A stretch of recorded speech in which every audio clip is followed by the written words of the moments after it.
সুপ্রিয় শিক্ষার্থীবৃন্দু সকলকে learning point বিডির পক্ষ থেকে জানাচ্ছি অসংখ্য ধন্যবাদ।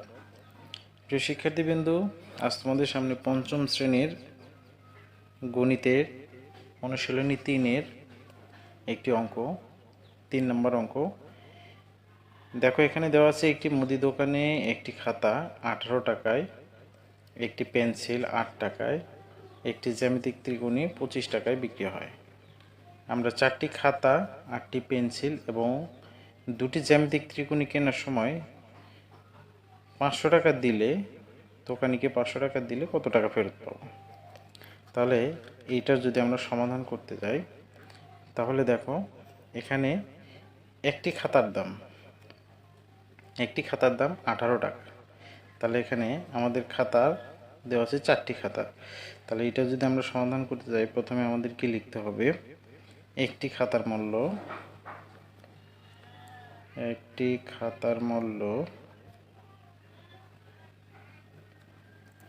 18 টাকা।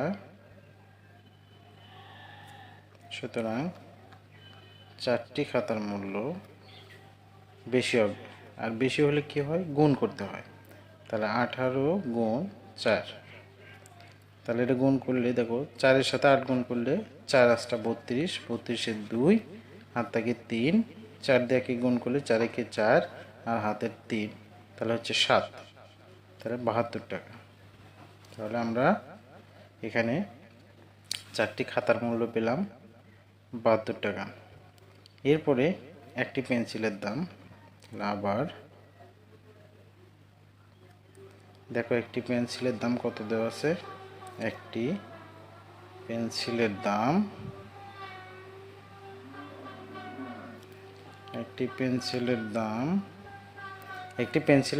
8 টাকা। তাহলে একটি পেন্সিলের দাম 8 টাকা। দেখো আমাদের কয়টি পেন্সিল কেনা আছে? 8টি পেন্সিল।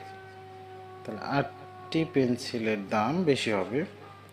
তাহলে একটি পেন্সিলের দাম 8 টাকা, তাহলে 8টি পেন্সিলের দাম 8 গুণন 8, তাহলে 8 8টা 64 টাকা। 8 8টা 64 টাকা। আবার একটি জ্যামিতিক ত্রিকোণীর মূল্য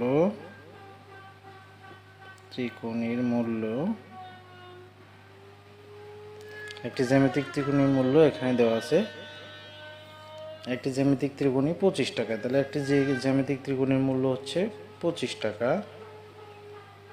একটি জ্যামিতিক ত্রিকোণীর মূল্য 25 টাকা। অতএব 2টি জ্যামিতিক ত্রিকোণের মূল্য 25 গুণ 2। তাহলে 25 দুগুণ 50 টাকা। 25 দুগুণ 50 টাকা। এখন আমাদের টোটাল খরচ, আমরা যে সকল জিনিস নিয়েছি এগুলো টোটাল খরচ কি করতে হবে? যোগ করতে হবে। তাহলে মোট খরচ, অতএব মোট খরচ এখানে খাতার মূল্য হচ্ছে 72 টাকা। তাহলে 72 যোগ 64, এটা হচ্ছে পেন্সিলের মূল্য 64 টাকা, যোগ হচ্ছে 2টি জ্যামিতিক ত্রিকোণের মূল্য হচ্ছে 50 টাকা। তাহলে এটা যোগ করলে আমাদের হবে 0 4 2 6 5 6 11, 11 সাথে 18, 186 টাকা।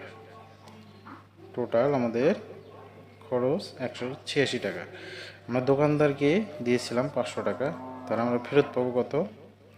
তাহলে অতএব ফেরত পাবো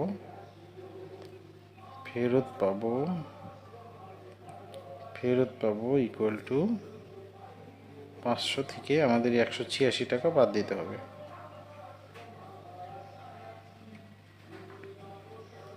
তাইলে এখানে বিয়োগ করলে 6 আছে, কত হলে 10 হবে? 4, হাত থেকে 1 দিলাম 8-এর মধ্যে, তাহলে হলো 9, 9 আছে, কত হলে 10 হবে? 1, হাত থেকে 1 এর ভিতরে দিলাম 2, তাহলে 2 আছে, 5 থেকে 2 বাদ দিলে 3, তাহলে 314 টাকা দোকানদার আমাদেরকে ফেরত দেবে। আশা করি অঙ্কটি বুঝতে পেরেছো। সকলকে অসংখ্য ধন্যবাদ।